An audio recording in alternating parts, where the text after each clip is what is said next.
You stand at the threshold of a door you were never meant to find. Your hand hovers over the iron handle, feeling the cold condensation that seeps through the crack beneath it, an invisible boundary between two worlds. Above your head, the vaulted ceilings of the Tsar's palace gleam with golden filigree and the polished emblems of imperial power. But here, in this hidden passage, the air is different, denser, wet, saturated with the sorrow of 100 unrecorded years. You draw in a breath, and the smell almost drives you back. It is the thick, sour musk of sweat mingled with the sweetness of rotting straw and something more elusive, like rancid perfumed oil clinging to unseen flesh. For a moment you imagine it clinging to your own skin. You swallow against your revulsion.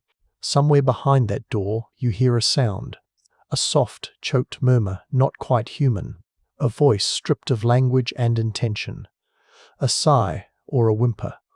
You cannot tell. It flickers through the darkness like a dying ember. You press the door open. A narrow staircase descends into the black. Each step is cut from stone slicked with condensation.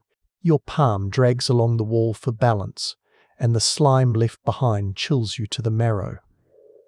With every footfall, the echoes deepen, as though the palace itself is swallowing you whole. And then, light. A single lantern swaying on an iron hook. It casts a trembling glow across the chamber below, revealing the first glimpses of a world so obscene it should never have existed. You see them. Rows of narrow pallets crowded against the walls. Figures sprawled upon them, their bodies reduced to little more than skin stretched over bone. Their heads are shaved to a uniform pallor, skulls gleaming like wet porcelain in the lantern's sickly light. Eyes sunken, wide blink up at the ceiling, unseeing. You take a step closer, and the stench grows stronger. Not merely the grime of captivity, but the deeper, metallic tang of old blood absorbed into the straw. You recognize it instinctively, even if you've never smelled it before. The smell of wounds that never closed. Their chests rise and fall in shallow, mechanical rhythm. Each breath is a small defeat.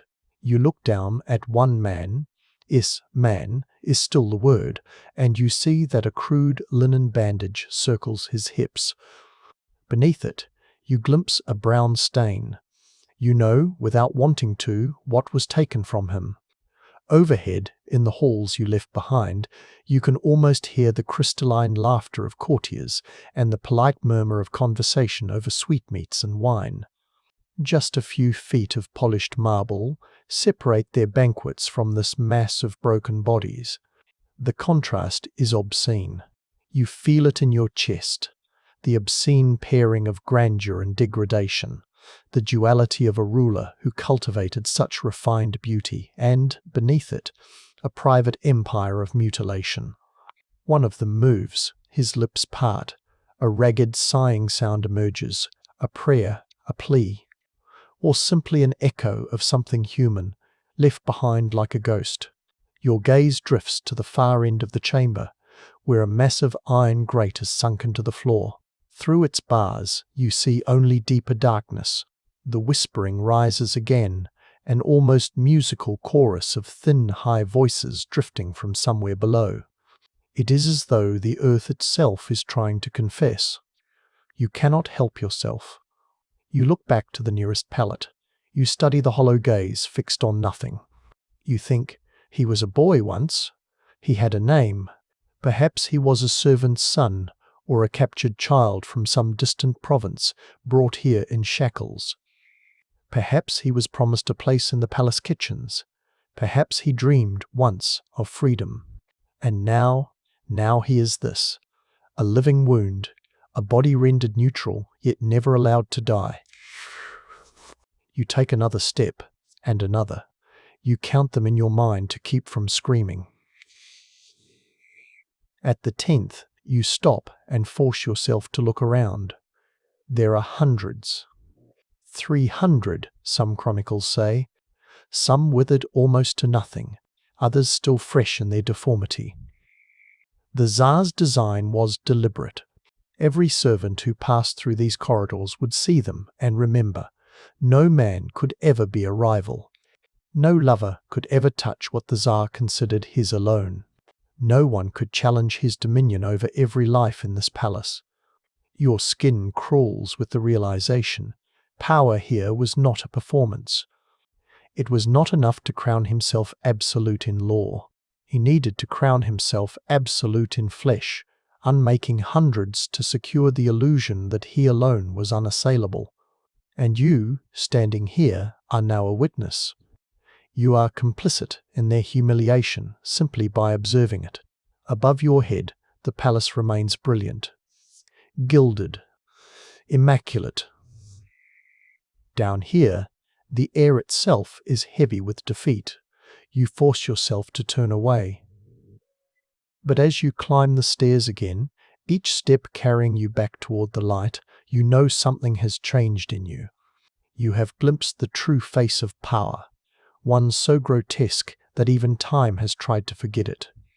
And as you emerge once more into the corridor of polished marble and soft candlelight, you feel it, the darkness clinging to you. A contagion of knowledge you will never wash away. To understand why hundreds of men were unmade and buried alive in splendor, you must first understand the Tsar himself. You stand again in the light, but your mind is still buried beneath the palace. Even as your eyes adjust to the gilded corridors, you feel the afterimage of those hollow faces, pressed like bruises into your memory. To understand how it began, you must go back decades, before the chambers were dug, before the knives were prepared, before the Tsar learned to perfect his peculiar empire of secrets. He was born into an inheritance already steeped in paranoia. In the Russian court, dynasties were not merely preserved through marriages and treaties, but enforced through spectacle and terror. The Tsar's earliest memories were of whispered betrayals, uncles poisoned, cousins strangled in their beds, rivals exiled to frozen monasteries beyond the Urals. From infancy he was taught a single lesson: power must never be shared. When he was still a child, his nurse would lead him by the hand through the corridors, pointing to the portraits of rulers who had ruled too gently. "Weakness," she would hiss, tapping her knuckles against each varnished face. "This is what weakness earns you." And so he learned to harden himself. He learned to watch for any hint of disloyalty, any secret carried in a servant's downcast gaze. By the time he was 16, he had begun assembling a private retinue of informants, men whose only allegiance was to him, whose reports he trusted more than any minister's counsel. But it wasn't enough. The older he grew, the more he came to believe that his throne rested on a fragile lattice of betrayals. Every alliance concealed a dagger. Every wedding mask hid the glint of ambition. Even the women he took to his bed were, he imagined, calculating how to secure their sons' futures at the expense of his own bloodline. This fear so corrosive, it became a kind of hunger shaped everything he did. And yet, in public, he performed the rituals of a benevolent sovereign. He built cathedrals whose domes shone like miniature suns. He sponsored scholars to translate ancient texts from Greek and Latin. He sent emissaries to the Vatican, eager to be seen as enlightened. And while he draped himself in the language of civilization, he studied the practices of older empires, the Byzantines, the Ottomans. In secret, he pored over accounts of the imperial eunuchs who had guarded sultans' harems for centuries. He learned that a eunuch could be trusted precisely because he had been broken. That such men, robbed of a future, would never conspire to father rivals. That their existence itself was an emblem of their ruler's power to unmake as well as to create. He began collecting documents, letters from travelers, translations of Ottoman chronicles, reports from Venetian merchants who described the markets where boys were purchased and prepared for service. He was fascinated not merely by the practical benefit, but by the symbolism. To make a man less than a man was to proclaim that no one else could ever stand equal to you. This obsession festered for years, a bruise beneath the skin of his rule. Even those closest to him could not say precisely when it ripened into a plan. Some chronicles suggest it began with the birth of his third son, a sickly, wavering infant who died before he could take a breath. The Tsar blamed everyone and no one. He demanded that no whisper of the child's frailty reach the court. In the same week, he doubled the guard on the women's quarters. He began interviewing surgeons. Others claim it was a visiting bishop who sowed the final seed of perversion. A man of God, invited to share in the Tsar's evening repast, had spoken of purity as an instrument of governance. That same night, the Tsar summoned his archivist and asked to see again the Ottoman reports. Whatever the moment, the result was inevitable. He would create his own caste of eunuchs. They would be the gatekeepers of his domestic world. They would stand as living guarantees that the seed of other men would never infect his legacy. Above ground, the Tsar's reputation gleamed. Foreign ambassadors described him as a monarch of refined tastes and unwavering discipline. In the grand halls, his children were presented as the jewels of a virtuous dynasty. No outsider ever guessed that beneath the white marble, he was already preparing the first chambers. The contrast is almost unbearable to contemplate. Imagine the courtly banquets, perfumed noblewomen in gowns, the colour of pomegranate seeds, their laughter echoing through vaulted galleries. The Tsar raising a silver goblet in solemn toast to unity and peace. And then picture what lay directly beneath their feet. The hollow rooms slowly being excavated, the stone floor gouged into shallow trenches where bodies would one day be stored like grain. From the very beginning, this was his design, to create an entire ecosystem of domination invisible to the casual observer, an empire beneath the empire. The chronicles record that when the chambers were nearly complete, the Tsar descended in secret to inspect them by torchlight. One scribe, whose testimony survives in the Vatican archives, described his expression, not horror but satisfaction. A ruler surveying his most intimate masterpiece. He traced his fingers along the stone pallets, counting them one by one. He gestured for the builders to follow him to the far end, where the iron grate would allow waste to drain into the hidden tunnels. He insisted on an elaborate system of ventilation, so that the stench would never waft up to his halls of music and pageantry. Here, in these details, you see the true nature of his mind, precise, methodical, utterly divorced from conscience. To him, this was not cruelty, it was symmetry, an architecture of obedience so complete that no act of betrayal could ever germinate. As you stand in the corridor above those hidden rooms, you feel again the impossible weight of that contrast. The Tsar's court was an edifice of contradictions, a place where art and atrocity were woven into the same tapestry. And though centuries have passed, though historians have tried to soften the edges of this story, the truth remains. No gilded legend can disguise the fact that the same hands that penned treaties and signed decrees also orchestrated the unmaking of 300 men. But context alone cannot prepare you for the night when the Tsar's hidden vision finally took shape. The night the Tsar enacted his design was a night unlike any other. Even now, centuries later, the date remains etched in the brittle records of the court, the 12th day of the waning winter, when the Neva River had frozen into a sheet of black glass. You find yourself standing there, in that silent corridor, as the last candles are snuffed and the chill seeps through the stones. The palace sleeps in the illusion of peace, but you can feel it, some unspoken tension gathering in the darkness, coiling itself around every beam and lintel. Outside, snowflakes drift past the window panes, settling in soft drifts along the sills. Inside, in the depths no torchlight touches, men are gathering the boys. They come from every corner of the Tsar's dominion. Some were taken as tribute from distant provinces, promised that their families would be spared if they surrendered their sons. Others were the children of palace servants, culled from the kitchens and stables under the pretext of apprenticeship. A few were the offspring of rival houses, stolen in the dead of night to erase future claims to power.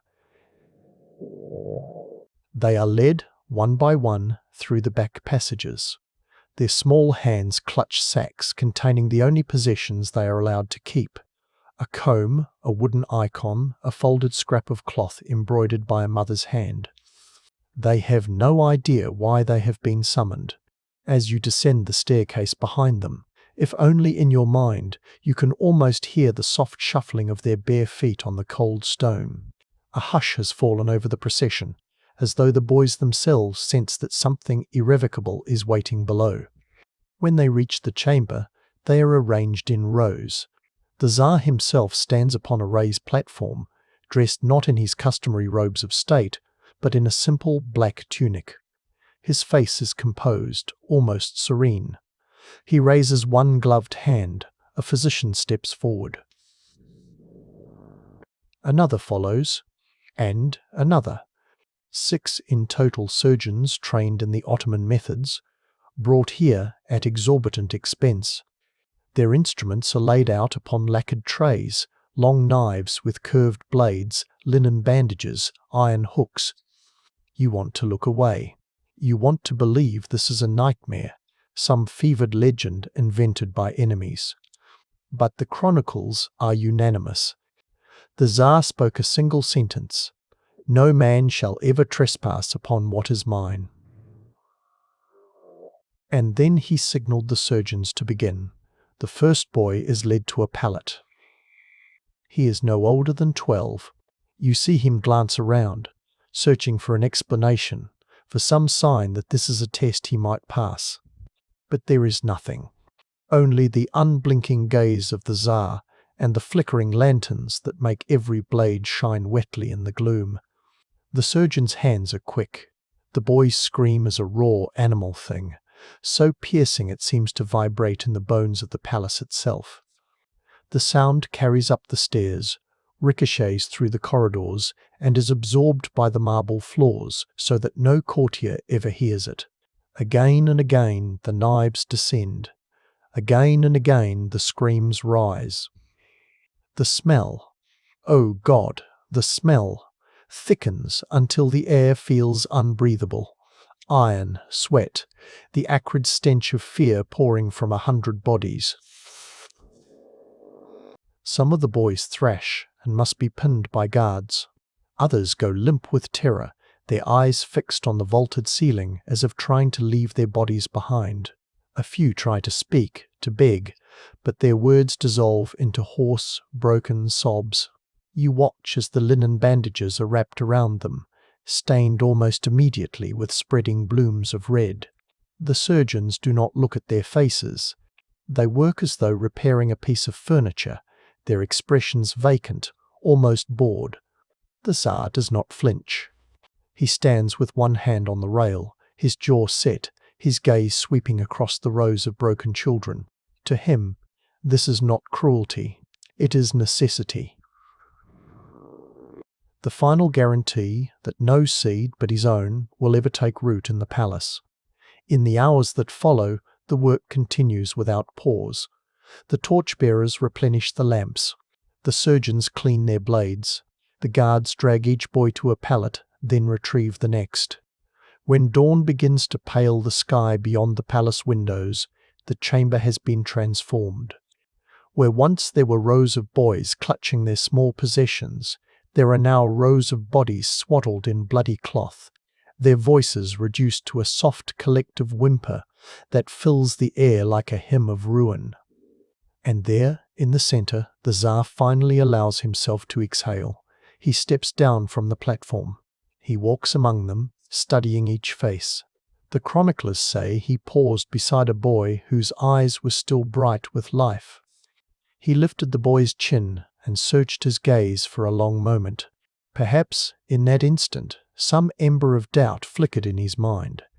Perhaps he wondered if he had committed an act too monstrous, even for an emperor to justify. But if such doubt existed, it was extinguished before it could catch flame. He turned away without a word. Above your head, in the waking palace, the servants are beginning their daily tasks. The kitchens fill with the smells of bread and stewing meat. The corridors echo with the clatter of boots and the polite voices of attendants preparing for another day of ceremony. No one will speak of what was done here. No one will acknowledge that the foundation of the Tsar's glory has been sealed in flesh and silence. But you, standing in this chamber, breathing this air, you will never forget. From that night forward, the Tsar believed no man below could ever rise to threaten him. You think you have seen the worst a man can do. You think that no horror could surpass the night of the hidden blades. But you are wrong. The Tsar's genius lay not merely in the act of unmaking these men, but in what came afterward, the slow, methodical transformation of suffering into a permanent institution. You descend again into the subterranean halls. Weeks have passed since the night of screams. The wounds have begun to close, some imperfectly, some festering beneath stiff bandages. The air smells different now, less of blood, more of sickness. A damp, fetid heaviness seeps from the walls, the byproduct of too many bodies packed into too little space. A new routine has been imposed, as precise and unyielding as clockwork. At dawn, the iron grates are unbarred, and the eunuchs are roused by guards carrying brass bells. You watch as they stir on their pallets, slow and hesitant, their movements cautious as though their bones might break from the effort. Each carries a small tin basin and a folded scrap of cloth. Their first duty of the day is to wash themselves, to scrub away the evidence of infection that clings to their thighs and bellies. The water is cold enough to steal their breath. Some flinch and hunch over their basins, their hollow faces twisting in mute agony. Others endure the ritual with the numb acceptance of men who have already buried their own identities. You see in their eyes the same blankness, the same resignation. It is a look you will come to recognize, the gaze of the utterly defeated. Once the washing is done, they are lined up against the far wall. A steward reads names from a scroll, assigning each to his daily function. Some will carry linen and coal to the upper floors. Others will polish the silver in the Tsar's dining hall. A few, considered strong enough, are dispatched to guard the women's quarters. They stand sentinel at the doors, their presence both reassurance and threat, a living reminder of what happens to any man who dares to transgress the Tsar's dominion. You follow them in your mind as they climb the servants' staircases. They move in silent pairs, never speaking, never meeting the eyes of those they pass. Courtiers pretend not to see them. The noblewomen avert their gazes, drawing perfumed handkerchiefs to their lips as though the eunuchs exude some miasma of contagion. And perhaps they do, a spiritual corruption, a testament that power unchecked will devour everything in its path. At night, the eunuchs return below. Their duties complete, they gather around low tables where bowls of thin gruel wait to be ladled into their trembling hands. You watch them eat. There is no conversation, no laughter, no communion, only the wet scrape of spoons against clay, and the soft shudder of men too weary to remember who they once were.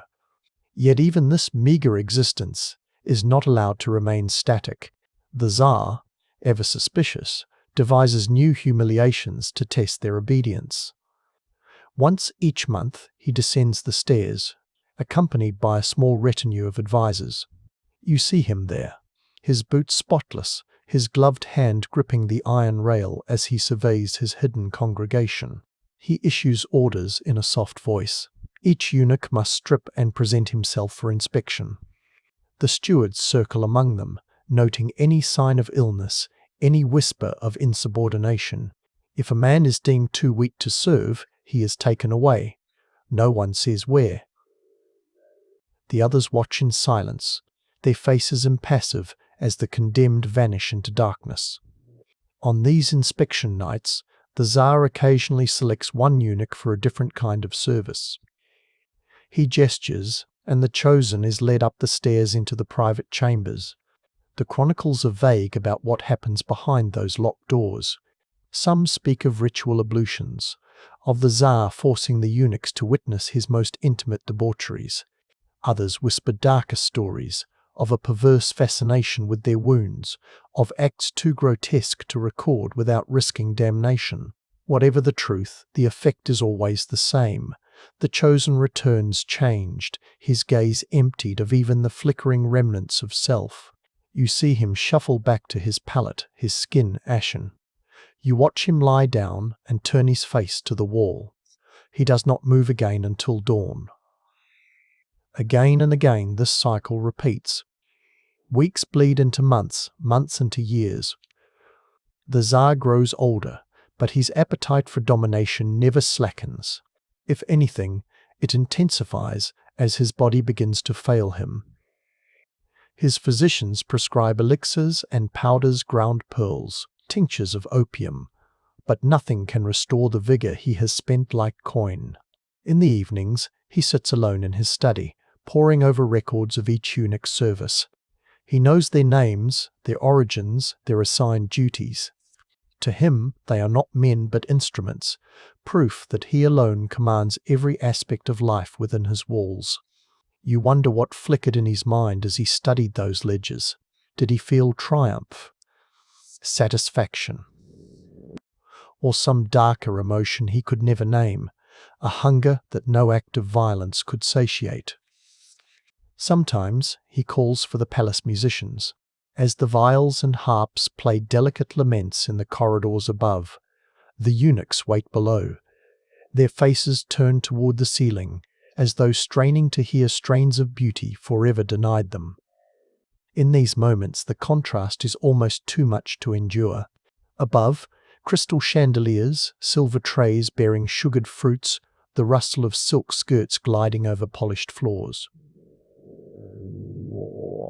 Below, the scalded silence of 300 men, their bodies bound by scars and memories no melody could ever erase. Yet the Tsar sees no contradiction. To him, this is the perfection of order, a universe in which every soul has been measured, weighed, and fixed in place by his will alone. On the rare nights when he cannot sleep, he descends once more, lantern in hand. He walks among the palettes, studying the faces that do not change. He lingers beside the youngest, the ones who still flinch when he approaches. He bends low, and in a voice no one else hears, he whispers words meant only for them. No chronicler recorded those words. Perhaps it was a blessing, perhaps a threat, or perhaps it was nothing more than a reminder, you are mine, you will always be mine. You feel it as you stand in that chamber.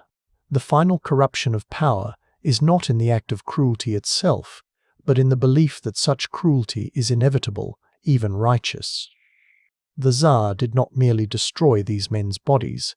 He harvested their submission, distilled it into a potion he drank to sustain his own illusion of immortality. It is here, in this subterranean empire, that his legacy found its truest expression.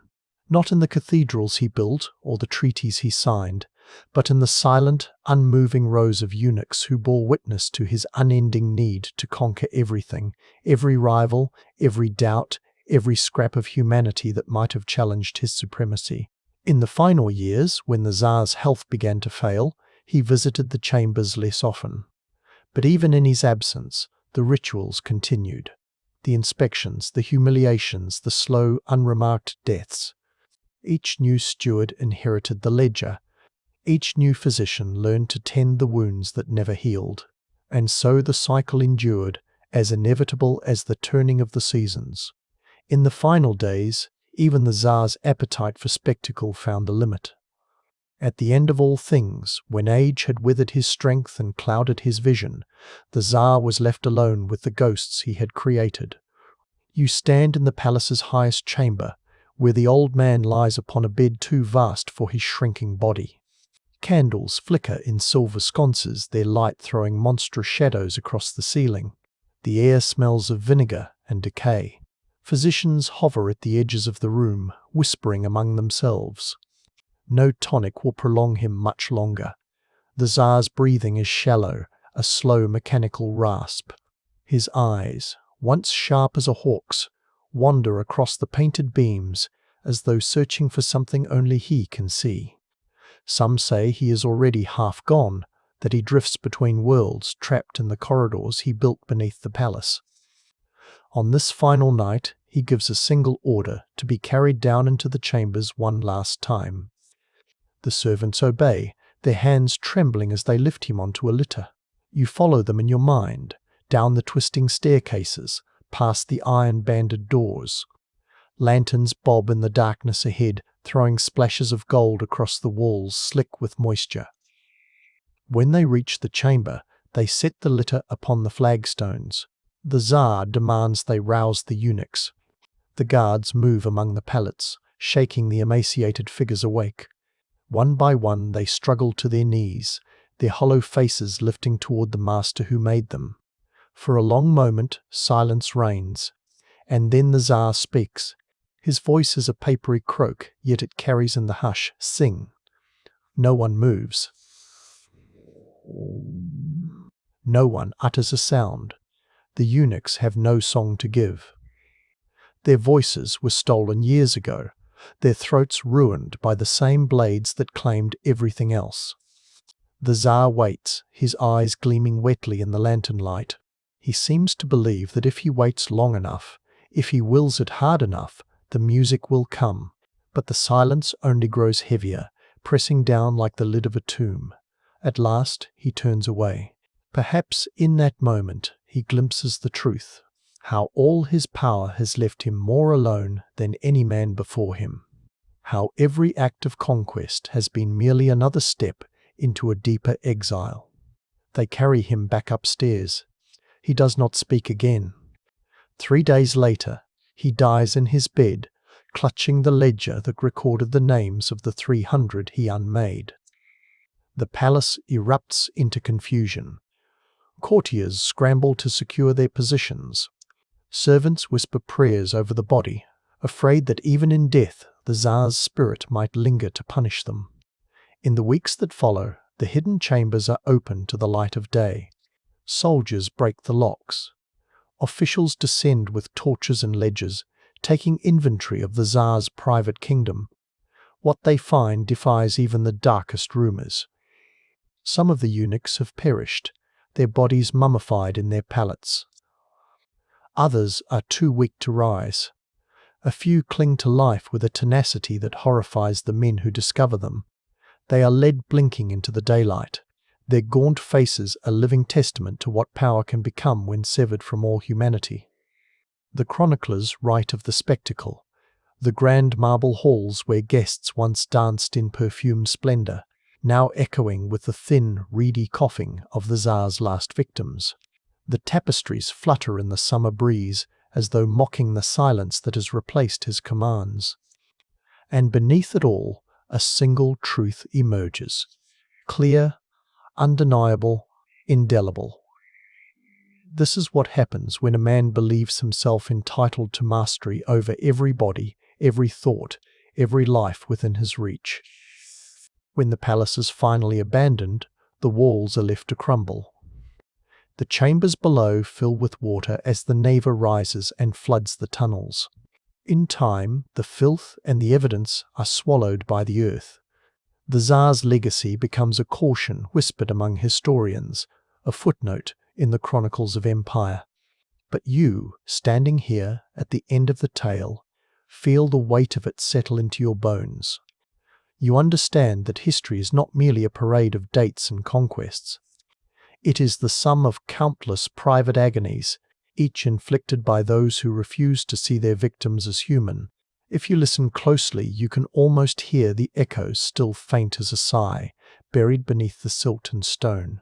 They are waiting there in the darkness to remind you, power unchecked does not merely deform nations. It unmans the soul itself.